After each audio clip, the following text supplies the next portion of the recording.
안녕하세요. 역사를 사랑하는 박사입니다. 오늘은 그 몽골 침해 최씨 정권의 대처에 대해서 한번 알아보겠습니다. 몽골의 주력은 남성 정복을 목적으로 하고 있었습니다.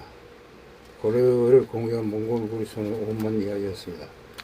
최씨 정권이 군사 체계를 잘 조직하여 군시를 귀하다고 형예병을 앞세워 대몽 항쟁에 나섰다면 몽골이 침략을 막았는데 훨씬 나은 결과를 만들어냈을 가능성이 있었습니다. 물론 초반에 표준을 중앙군의 전력이 사실상 바닥이 났지만 아예 밑바닥까지 드러나버린 고려말기에 비하면 훨씬 나은 상황이었으므로 군대를 재조직하여 항전한다면 역전을 노려볼 수 있었습니다. 강화도 천도로 수뇌부가 안정되어졌으므로 더욱 다양한 전략과 전술을 펼칠 수 있었습니다. 고려 말기에서도 홍건적의 난때 남부지방 일부에서는 진격은 병력만 해도 20만이 넘었습니다. 하지만 고려의 전 국토가 전란의 휩싸여 피폐해졌고 고려는 몽골이 석국이 되었습니다. 그런 와중에 최씨 정권은 자신들의 사조의 학명을 깊이 즐겼으므로 비판받아 마땅합니다. 그러나 최씨 정권이 아예 아무것도 하지 않았으며 그로 인해 당시 고려의 상황이 바탕 국가라고 하기에는 지나칩니다.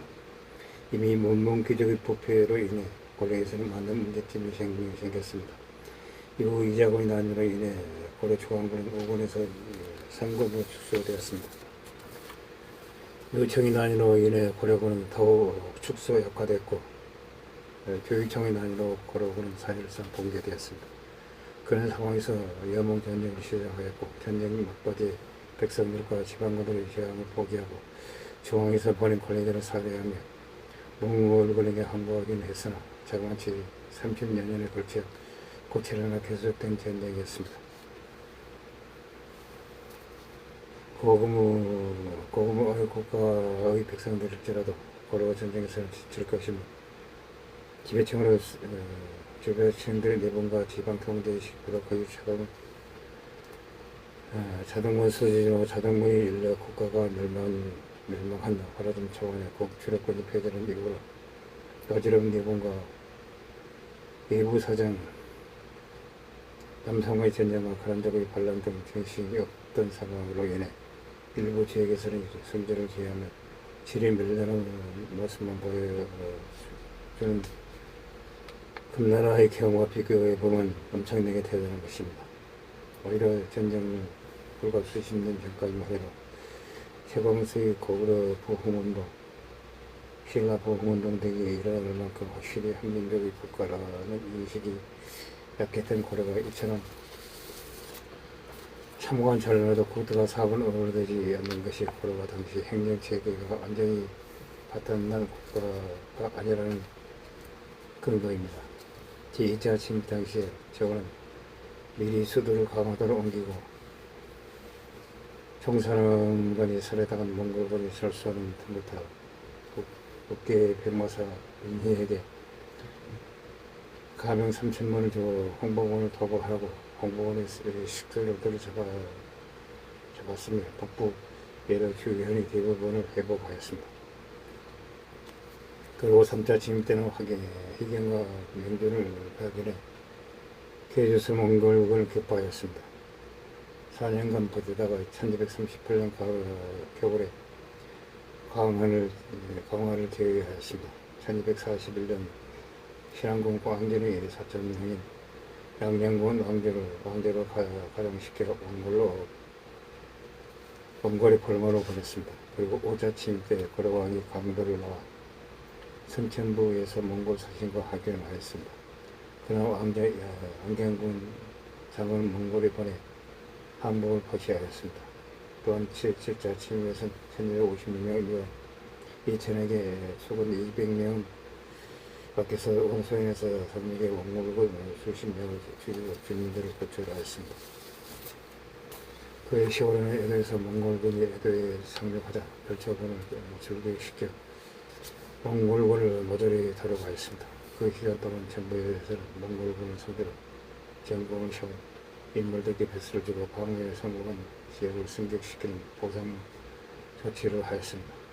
또한 전쟁 초기를 제외하면 대부분의 대모함 환장은 지방과 민병들의 손에 이루어진 것도 사실입니다. 대표적인 예로 2차 전쟁 때 몽골 사령관 살타를 죽인 것은 일반 백성과 시민들이 중심이 된 칭생 전투입니다. 적국의 사령관을 죽어 전쟁이 다 끝난 마당에서 병력을 동원한 것은 공적으로 제보해서는 안 되는 주장도 했습니다.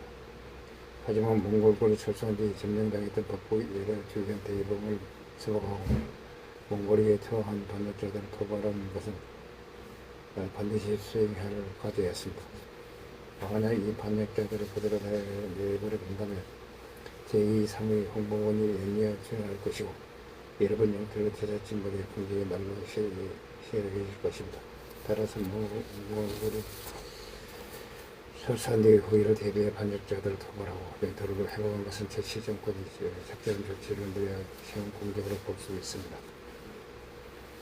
그리고 책임병들은 광고대만 주둔시키고 현지 사정에도 장수 몇몇을 보내서 전력이 약한 지방부원과 더불어 방어를 이뤄간 것이 무책임하다는 주장도 있습니다.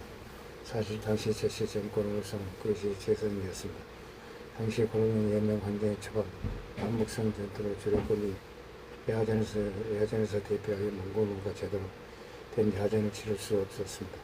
방어에 영위하고 몽골군의 기패는 수전을 할 수 있다는 장점을 활용하여 강화도를 전달한 수세적 전략을 취할 수밖에 없었습니다. 만약 남은 정리의 병력을 이번에 야전을 벌였다가 또 배퇴하여 국가기관 병력이 아예 모두 모형해지거나 몽골군이 강화도 방어와 지역인 팀을 위해 상륙한 고려 안정을 그대로 명령하고 말았을 것입니다. 몽골군이 철수한 후 시시가 있었다지만 수세적인 전략을 취하며 인맥국토가 많이 항폐하여 길주 대첩 때처럼 대군을 격집하기가 어려웠을 가능성이 높습니다. 고려 중앙군이 무너지기는 고려 정부의 제시 정권이 문제가 아니었습니다.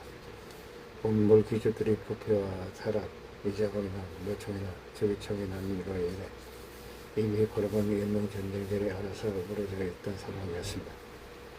남부 지역에는 일부 무사들 보호적들의 사관들을 중심으로 필요할 때 국도에서 만드는 지휘 행군을 제한 고려의 중앙군과 조정군을 포함한 실질적인 산비 전쟁 거의 모두 북쪽에 있었습니다. 위에서 언급한 불기와 인해 이들이 완전히 거범포와 청선포라고 나르고 싸우다가 사라졌기 때문입니다. 고려시대는 건군에 해당하는 모군이라는 조직이 있었습니다. 이들은 흔히 국사 측에서 나오는 이군 미비와는 별개로 존재하는 조직이며 오늘날로 치자면 동원 사단에 해당하는 존재입니다.